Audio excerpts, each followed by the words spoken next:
investigating the messages, the different things that are happening, and physical phenomena that's going on. The major thing with this religion is the philosophy of this religion. Philosophy because it suggests there's an immaterial reality, because it studies fundamental questions about existence. Literally, philosophy means wisdom. That's what it means, wisdom. And wisdom from where? That's where we have to really understand wisdom from where. Wisdom comes from teachers, instructors, individuals, but it actually gets downloaded into your system from your guides, from your meditations, from you personally connecting to the spirit world. That is through meditations, that's through sitting quietly, sitting in circles, doing different things. For you to collect the information, not to sit and say, well, I'll let somebody else tell me what I should believe. Is for you to take everything that has been put in front of you, make sense of it, analyze it, understand it, and then put it in a perspective within your life. What kind of perspective are you seeing when you connect to the spirit world, when you connect to them, when you understand what the spirit world's doing? What are they doing for you? What are they propelling in your vibration? Some of you this morning said, oh, we have spirits with the seance chairs and this and that going on. Well, this is spirit communicating with you from the spirit world. That's when you literally, when they do stuff, you ask them questions, you talk to them, you give them information, you talk to them so they can talk to you. They can communicate with your vibration. Through meditation, you set your meditation, you sit quietly, but before you venture off into the spirit world, skipping and hopping through the woods, you're trying to set your meditations. Tell them what you're kind of looking for. Do you want to see the bill? Do you want to see houses on the other side? Do you want to see? Do you want to see your guides? Do you want to see loved ones? What are you envisioning you want to see when you get into a meditation? If you're going a healing meditation, you're going to actually want your healing guides to be near you. You don't want an old medium that has never done healing in their life say, okay, I want healing, and they're standing there, and they're the only one standing in your vibration. You're probably not going to get a lot of healing. Probably not going to get a lot of healing from that individual because he has no understanding of it. And I love it when people get guides, or they propel guides in their life, but the guides have no idea how to do what they want them to do. But they have them there. That's the ones they've dragged. I've dragged my father in here, but my father never held a full-time job, and I need a job. Well, Dad didn't even know about a job. He never had one. So now you got Dad standing here. He's not going to help you. You get somebody in your vibration that's actually worked, actually did things in their life to propel you where you need to be. If you want prosperity, money in your life, you're going to attract somebody in your life that's been bankrupt and never had any money in their life. You're going to attract somebody in your life that actually made money, had money, saved money. That's what you're looking for. You're looking for that modality. That's natural. That's vibrational. When you actually are looking at your guides, propelling yourself in your life, what are you really looking for? When I do mediumship, I get downloaded. Information gets downloaded into my system because I focus my antenna what I'm looking for. I just don't go haphazardly. Once in a while, I'll just go poof, out. But I want to get information. That's why we're in mediumship. That's why we connect to spirit. That's why we're really spiritualists, because we want to get more information within our system. We want to be in control. The control of where we are heading. Not in a car with a whole bunch of other crazy people driving through the hills. We are actually in our own car with our own control of the situation of where we're going. And it's like when I said, spiritualists are not going to tell you that you have to personally do this.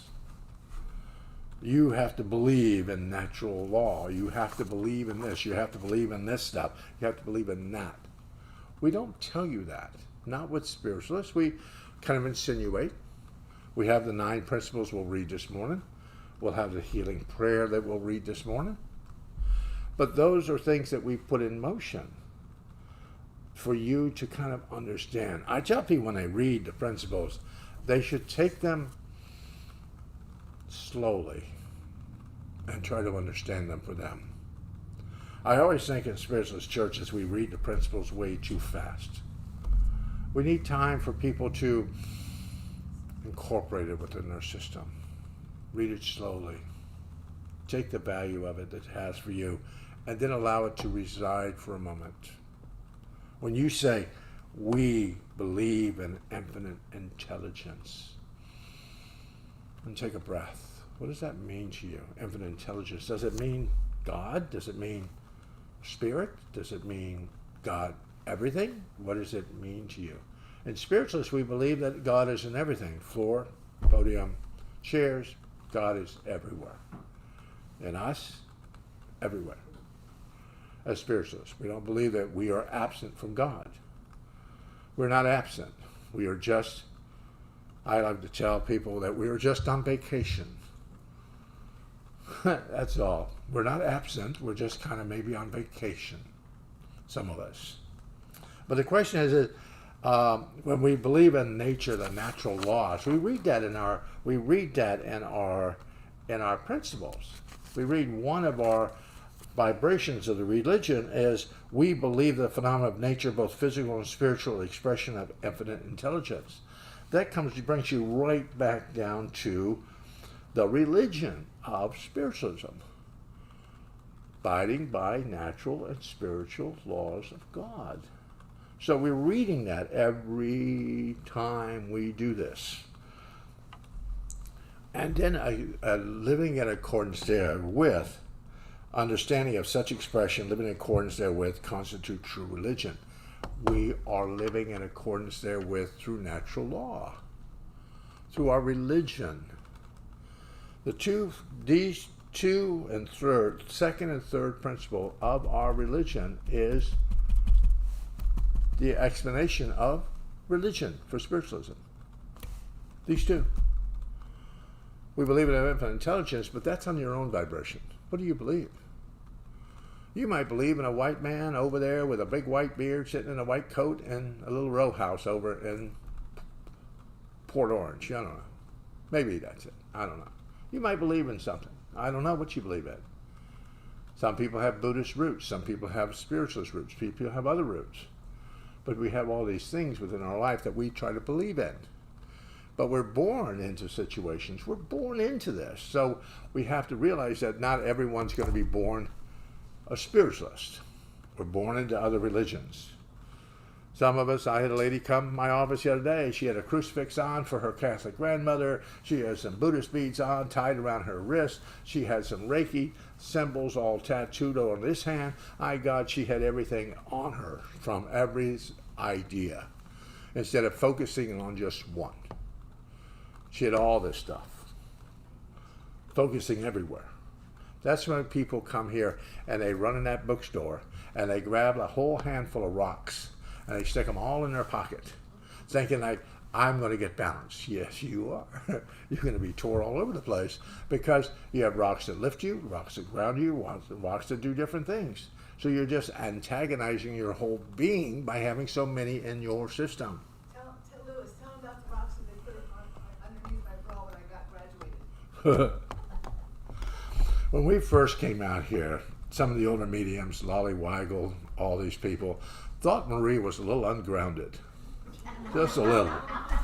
So they all decided that they were all going to buy a bunch of hematite. They were going to ground Marie. So they had chucked all this stuff all around her bra so it would hold her down. And Marie lifted her arms and we saw rocks and hematite flying for 20 minutes. It was just flying everywhere. And then I could hear Lolly saying at that moment, she goes, never going to ground her. So, but it was people think that certain things are going to ground you. You're going to buy this or get that or light this candle or do this vibration. But it's never the rock, it's never the candle, it's never the vibration. It's how you feel about it, your intention. Your intention about the religion, your intention of what you believe, what you propel in motion with the religion. It's never the vibration of what you do, it's the intention of how you do it. So that's the religion of the vibration, is how you communicate with the so-called dead. How do you communicate? How do you communicate? Do you do it in meditation? Do you buy a seance chair and bring them home with you? What do you do with communication with spirit? What do you actually do with it? How do you communicate? How do you perceive that? And that's mostly what talking to spirit or working with spirit is, to actually ask them, consciously ask them, what do I need to do to communicate with you? What do I personally need to do to communicate with you? Everything about the vibration, everything about the connection to spirit is through you. How your intention of communication is. You want pure communication, then ask for pure communication.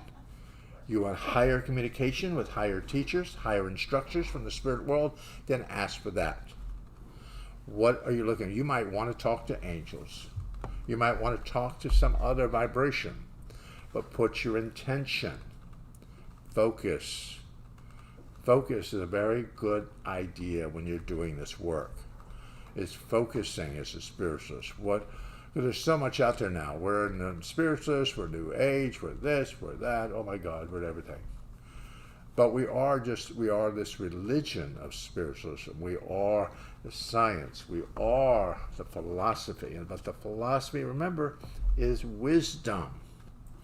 Connecting wisdom from the spirit world and your own personal environment, and your personal environment, not somebody else's. Somebody else could tell you, I do it this way, and you go, doesn't work for me.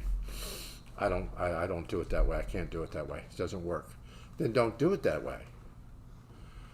I have so many teachers try to teach people that this is the road, this is the path, take this route, and this is where you need to go, because we don't accept any other route. No. Find your own path. If you have to break out your machete and cut your own path through the woods, you cut your own path through the woods. When I was out here many years ago, I started training with a couple of mediums here. I'm not going to mention their names, but I did start training with a couple of them. And I remember Reverend Virginia Hutchinson come up to me and said, "Oh, you don't need to stay in this, Lou. Get in my car." So off me and Virginia Hutchinson headed for the Dome. At that time, there was a Dome over in Flagler Beach. She said, "You need to learn from here for a little bit because that is too narrowly thought there." So I went over there and started learning at Virginia Hutchinson would take me to different places to learn. And we would have mediums, and mediums take you. And I know a lot of the mediums that have really worked in this work have not just trained here. We have trained in other aspects. Instead of just staying one course going, this is the road, this is the vibration, because we never get a chance to see how other people work. You have the same thing with healing, same thing with the modality of healing. It's like if you just watch one person heal, you're probably going to be a little bit like that person. But watching a lot of people heal, watching other modalities, doing other things with your healing allows you to be that channel that you are supposed to be. It's being a channel for spirit, this connection of channeling for spirit. We have to realize that everything about your movement in your life is geared by spirit. You are spirit. You are soul body. You are spirit. You're encompassed in this body, this frame, but you are spirit. And you are connected to the spirit world at every moment and every moment of the day. You are connected to them. You might not feel it every day because sometimes you get a little disturbed, a little mad at people, but you are always connected. That connection to spirit is that information you get from them. Information from the spirit world. That's people do inspirational writing. They get information from the spirit world, they put it on paper. Other people internalize that message into their being, allowing them to help others. But it's that listening to spirit. I always remember when I was a kid, When we read the Declaration of Principles, I remember when people read the Declaration of Principles and Healing Prayer, I remember the first time that they read those at a church service. Over the years, those have been read every single church service and every church around the country and the world. So when we read these, you know there is a chorus of people reciting it with you from the spirit world. It has got its own energy. It's got its own vibrational energy that actually resonates from the spirit world. And if we attune ourselves and listen when we read these, you can hear people talking with you, reciting them with you as you speak the words. And those people are not speaking the words out away from you. They are speaking the words in you. So if you give your time to listen to the creation, I tell people, I hear voices. I listen to the voices. I do what the voices tell me to do. So, and I'm not on medication. So I just want you to know that. So just in case you have little ideas here, this is it. And I've been doing this since I've been a kid. I've been doing this since I've been 5 years old. When I did a service up in Camp Edna, there's Edna Pond up there that runs right along the railroad tracks. And on the railroad tracks used to be a great big depot right outside the camp where people would come and sit and get off the train and walk up into the organization from that train. And when I was 5 years old, my mother took me up there and took me down next to the pond. And she kind of picked a spot that had energy on it. And she said, "Come over here, Lou, stand here." I was about 5. "Stand here. Do you feel it?" I said, "Yeah." She said, "This is where Spiritualists stepped off of the train, wide-eyed, wanting to communicate with Spirit. The Spirit Revolution had just started, and these people were so intent on finding Spirit and speaking to Spirit and working with Spirit. And they stepped off the train here. And they walked into the organization from here. So we did a walk, a prayerful walk back into the organization, feeling the energy as we walked into the organization. And that energy is still there. It's psychometry. It's within the vibration of the ground. Same thing if you come here to camp. All the people, all the individuals, all the spiritualists that actually walk into George Colby's house. You know, I go sit over on his stairs that went up into his home over in the park. I just sit there on the stairs to George Colby's house. His house is no longer there, but the stairs are still there. And just feel the energy of the Underhills, the other people that walked into that home, that walked into that place of existence, that walked on that property down to the springs to get healed. So all that energy is there. It resides within the ground. Same thing with this camp. All this reciting of prayers and of principles and working with Spirit and working as mediums and healers in this organization, it leaves a residue of energy throughout this whole organization. I've never seen any negative in this organization. I don't allow myself to go there. It is what it is, but I allow myself to try to see the vibration, the instrument of Spirit here, allowing it to work through me. And that's really why I'm in spiritualism. I'm sure I'll teach, I'll instruct, I'll help, I'll encourage. But I'm in this religion to have information for me, to draw information from the spirit world to improve my spiritual growth. And if I can improve yours on my way to higher ground, so be it. But I'm doing it to help me. Because what happens, it leaves a vacuum to pull you along. What happens with people in this religion is they lose something. They have a death in the family. They have Something happened in their life. What happens is a piece of you gets removed from your being. But other people see that little piece missing. So they decide that they should fill it for you. That's why when people lose animals, what do people want to do the first thing? They want to get you another animal. Want to get somebody else to take care of. You lose a spouse or somebody in your life. 5, 6 months out, they go, oh my God, you're all by yourself. You need somebody. My God, maybe you were just wishing that person would have gone anyway long years ago. Maybe you don't need nobody right now. But the question is, people try to fill the vibration for you. And I think Spiritualism gives you that idea of allowing yourself to go, no, I should fill that hole. I should fill that myself. I should have an understanding of filling that myself. I shouldn't allow other people to try to fill it for me. Not have other people tell you what they think that you should think.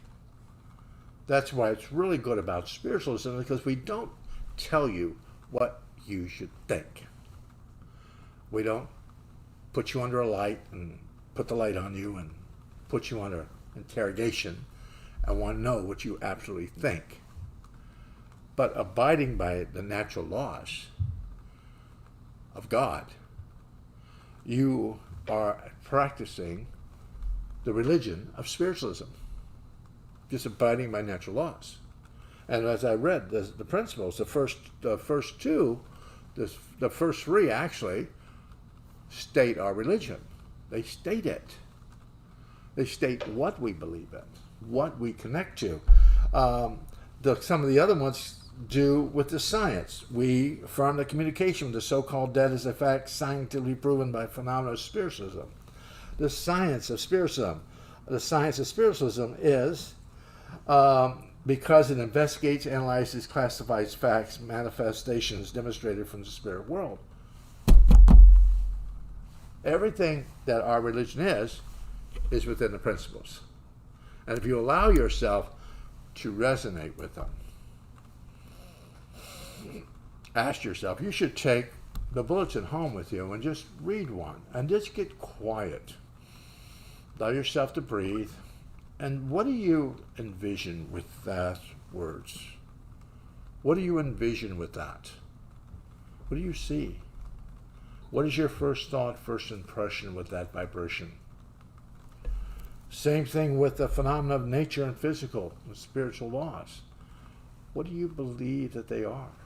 The only way that you can change your mind thoughts, your vibration, your life, is to get to a moment that you start to envision what you believe, and then you can personally tell yourself, no, I'm not going to believe that anymore.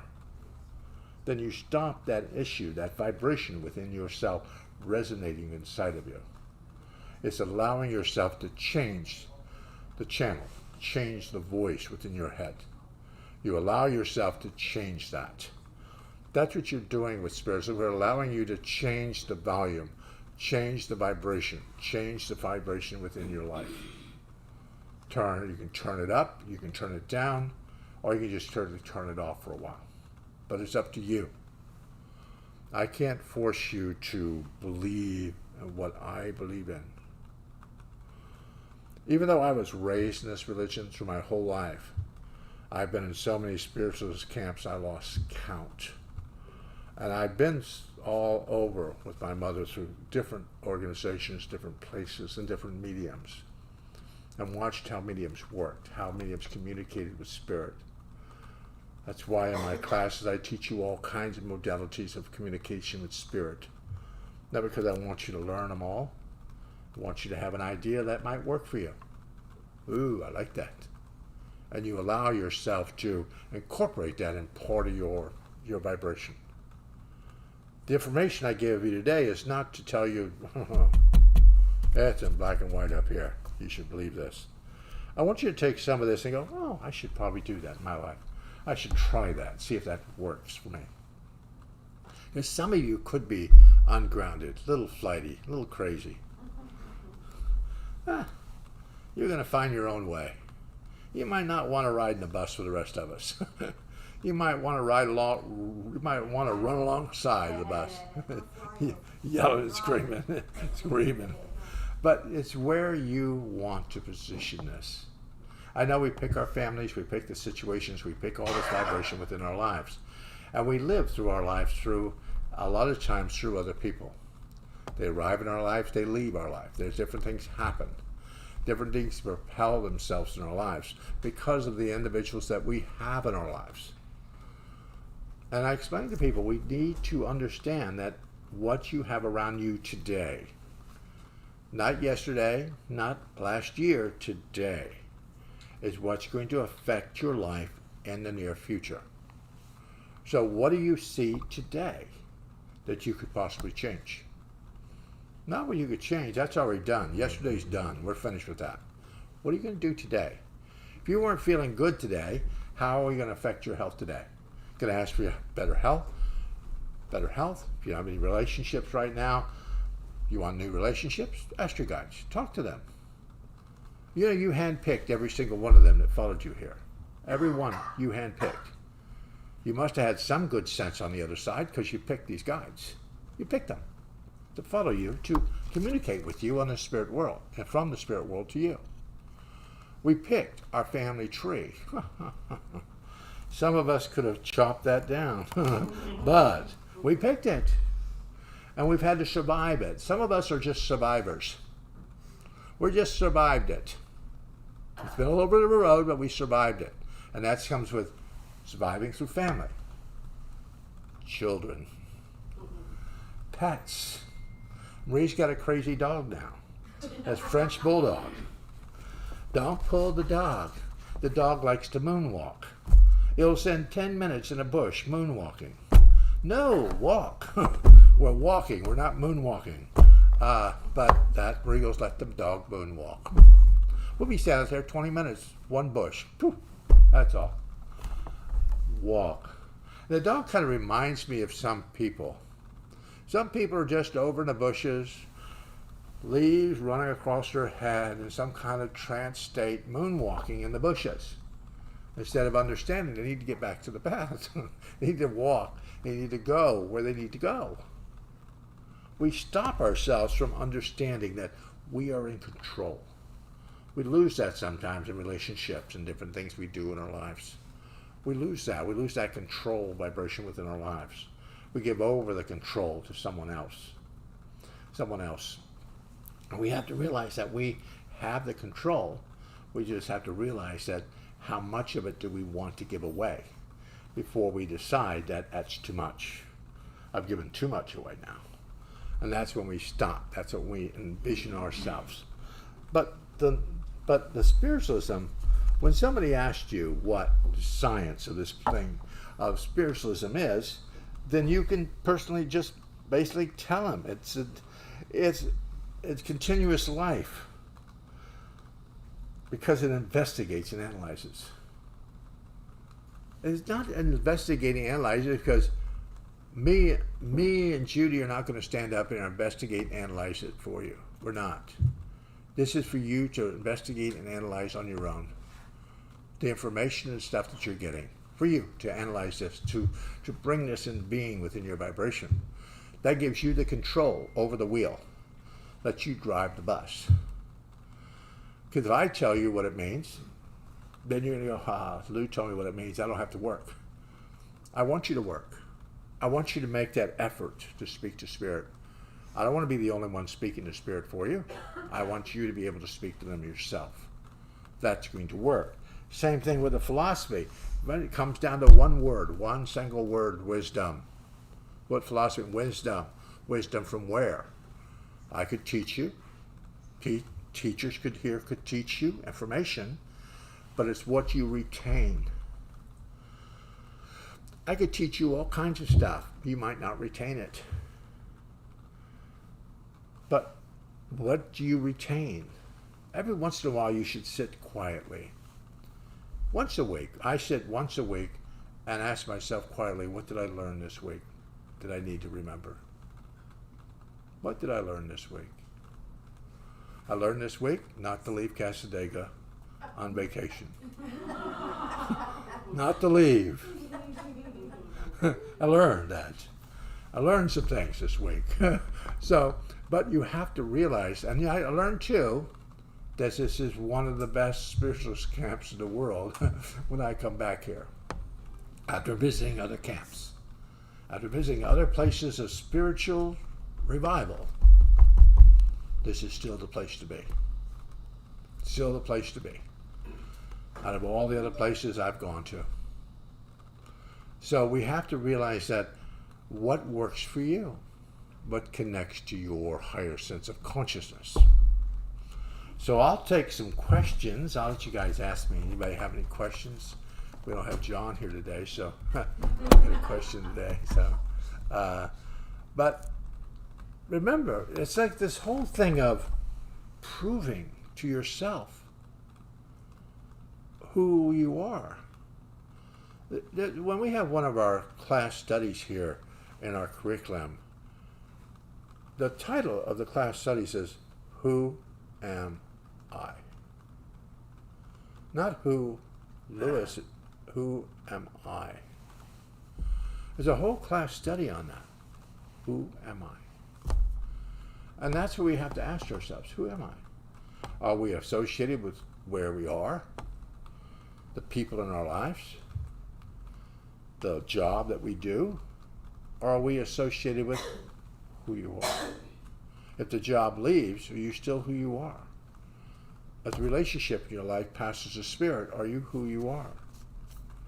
Are you where you are for others and you're not there for you? Who are you? For you. Yes. Let me see if I can say this right. How does one know that you are exactly what you're supposed to be? Because in my personal life, so many times I bounce back and forth. And at that time I would say, this is exactly what I need.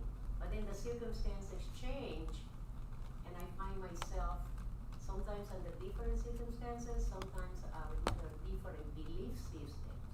There's always a commonality, but how do you know this is it for me? Well, to find a place in your life, you have to feel comfortable with it. You have to be very comfortable with the situation, but you always have to realize that your guides are always doing things repetitiously in your life. They're sending you signs. They're sending you signs constantly throughout your life. Constantly throughout your life. Because you have to realize that, I got to tell you, I had a reading yesterday. Some girl came and her husband died, and he liked blue dragonflies. Blue dragonflies. And all her way through Cassadaga, a blue dragonfly was following her all the way to my house and landed on her shoulder. That was a sign from the spirit world that he was there. He was with her.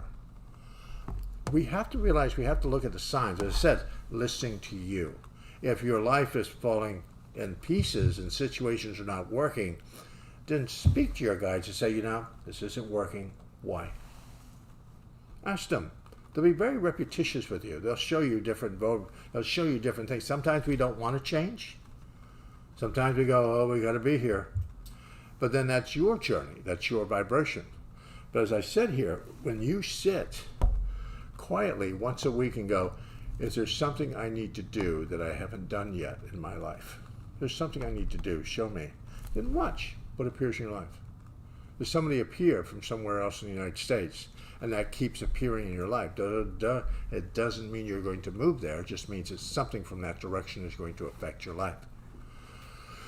So ask your guides, talk to them, speak to them, because if we don't speak to them, they'll still usher. Sometimes spirit will break out the duct tape and the rope, and they will drag you.